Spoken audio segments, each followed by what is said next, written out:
Hello Virgo, Sun, Moon, Rising, and Venus signs. Kamusta kayo? Sana po'y nasa mabuti kayong kalagayan.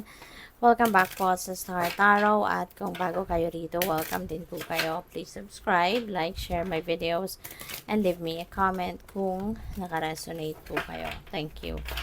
So, Virgo, first message ninyo, opportunity. So, napakaganda nito, napakaswerte ninyo. There are new job opportunities, no, na dadating.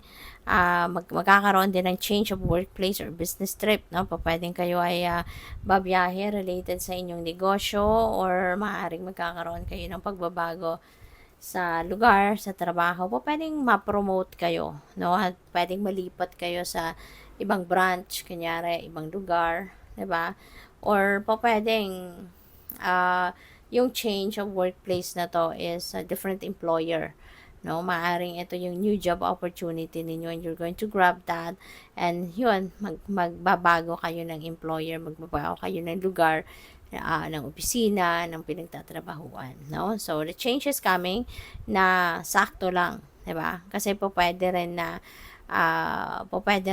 ayaw nyo na din dito sa trabaho mo, maaaring hindi ka na din masaya, kaya sakto lang talaga to. Or probably, baka nag-quit na kayo sa trabaho talaga, no? At sakto lang na merong offer sa inyo. Kaya, parang, this is divinely orchestrated, no? Na-change na to. So, congrats.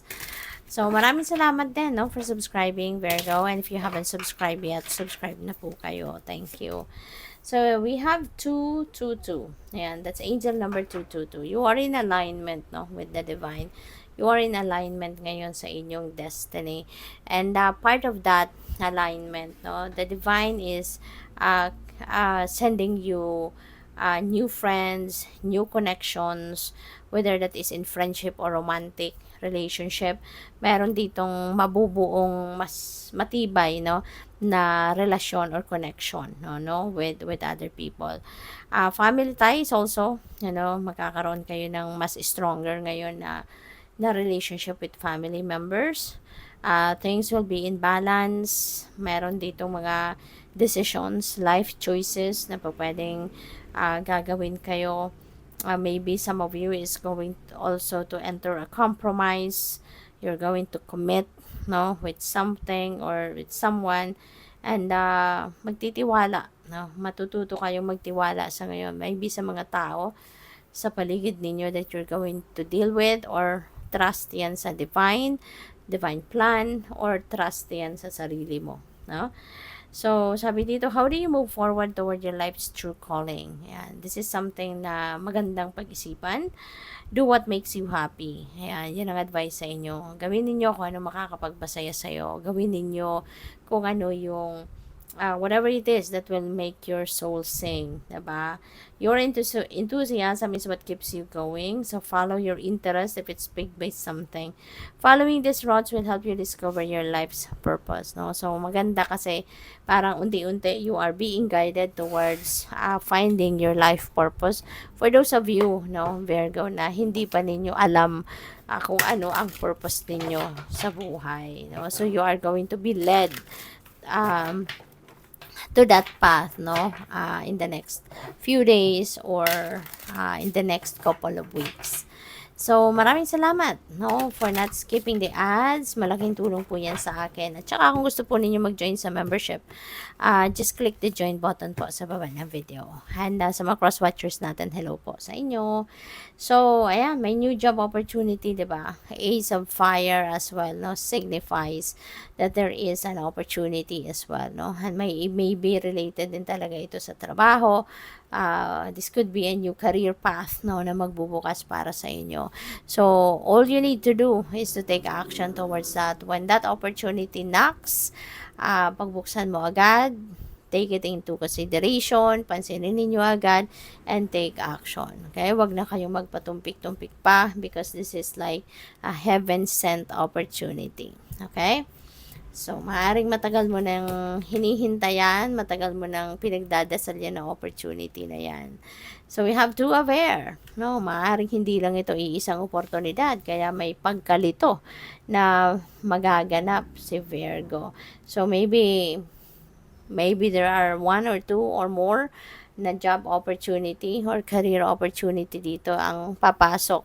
Kaya maaring kayo ay magkaroon ng indecision, ma-confuse, no? Yung ganon. So, whenever confusion comes or happens, alam nyo na, 'di ba? Na dapat kayo ay makinig, mas lalo kayong dapat na makinig sa inyong intuition para nang sa gayon ma-figure out ninyo, no, kung alin yung best na gawin ninyo. Okay? And kasi your intuition is divine guidance, 'di ba? At your intuition will always lead you towards the right path. Will lead you to the right decision. Okay? Kaya kahit malilito kayo, yung logical mind ninyo malilito, but your intuition will lead you towards what is right or what is best for you. Kaya pakinggan ninyo yan. We have Emperor. Ito na yung simula, no, ng pag-organize mo ng buhay mo. Ito na yung simula ng pag-establish mo ng isang konkretong pagkukuhanan ng iyong income, kasi maari na yung opportunity na to, 'di ba? This is going to bring forth success sa inyong career, sa finances, kasi po pwedeng yung i-grab mong opportunity dito. Ito yung maghahatid sa inyo ng abundance, ng prosperity, ng konkretong pagkakakitaan, yung bang may security of tenure, yung mga ganon. Kaya, at saka po pwedeng pwedeng may offer din sa inyo for promotion kasi meron tayong leadership. So, baka yung promotion na to, may lalagay na kayo sa isang leadership role, no? Yung ganon. Kaya po pwedeng nalilito kayo, po pwedeng meron nag-o-offer sa inyo na ibang kumpanya or meron may nag-o-offer din sa inyo within the company for promotion. So, maaaring yan, you're weighing things out kung alin dito yung best para sa'yo, no? Things are going to be back in order as well. Maari ngayon magkakaroon din kayo ng time para pag-isipan mabuti yung mga priorities ninyo, ano yung mga goals ninyo sa buhay, ano yung mga gusto ninyong ma-achieve, ano yung mga priorities ninyo in terms of family or trabaho, career, mga ganon, no? So, siguro aayusin mo din lahat yan sa ngayon. Parang mag-a-itemize ka siguro ng ano ba ang gusto ko, 'di ba? Saan ba dapat ako papunta? What are the things that I need to focus on right now? Yung mga ganon. To a birth. So, kailangan talaga ninyo ng no? Kaya pala kayo mag-organize talaga. Kasi yun ang gusto ninyo sa ngayon, no? Na gusto ninyong meron, siguro magiging magiging, ang tawag dito, kapag na-organize mong lahat, napagplanuhan mong lahat, na may saayos mo yung mga priorities ninyo, yung mga gusto ninyo, siguro mas magiging maganda yung diskarte ninyo. Kaya gusto ninyo na mapagplanuhan lahat, maging maayos lahat. Kasi kung alam ninyo syempre kung ano yung priority ninyo. So, makakapag-diskarte ka na ito yung mga kailangan kong gawin para dito, 'di ba?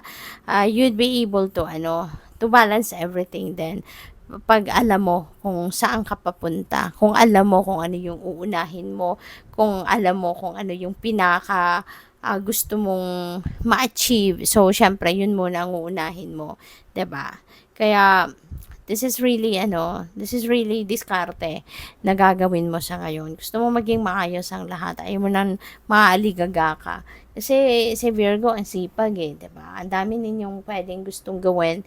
Kaya, kailangan ninyo na, i-itemize ito, no? Para magkaroon kayo ng organization din, may program mo ang mga gagawin mo, ano yung mauuna, anong pangalawa, anong pangatlo, yung gano'n, ano?